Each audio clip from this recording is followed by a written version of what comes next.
Stakeholder management is annoying, but let me tell you what's more annoying. The fact that I need to keep saying stakeholder management for this fucking algorithm to actually push out this video to the people who want to know about stakeholder management. Because I just saw this video that says, if you can't find the topic with relatable content, which for me, this video is all about stakeholder management, then people won't find it. And I just find that mind-boggling because how are we supposed to get dominated by the AI overlords if they can't even get an algorithm that says stakeholder management right if I say the same exact word maybe 2 or 3 times? But I digress, as that very funny gentleman who makes all those IT and consulting videos does. All right, here's the go.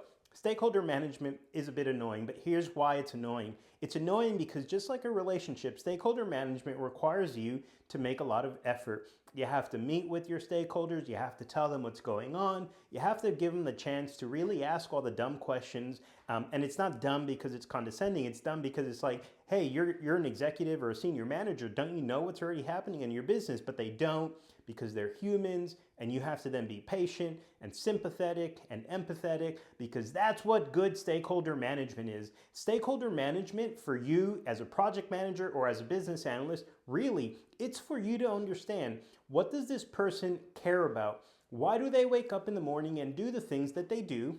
And how does the project I'm working on as a project manager or business analyst, as a project manager or business analyst who is doing stakeholder management, what are the things that my stakeholder actually needs to know and care about? And once you figure that out, you feed it to them on a regular basis. You manage the stakeholder. It's in the fucking phrase, stakeholder management. So you give them the information that they care about. When they ask you questions, you're patient and you answer thoroughly. You allow for follow-ups when you have a decision, because stakeholders are also oftentimes decision makers or influencers. They're part of your whole RACI matrix when you're trying to get something done.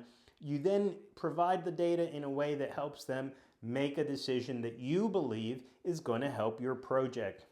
All right, so for a lot of the reasons that I've just gone into, and hopefully I've said stakeholder management enough times so that on that little search bar, it comes up as an identified video for stakeholder management. But I want you to understand, just like all relationships require time and effort and care and attention, when you do stakeholder management properly as a project manager or business analyst, you will make people feel a certain way. And if you didn't know, people don't remember what you did. People remember how you made them feel.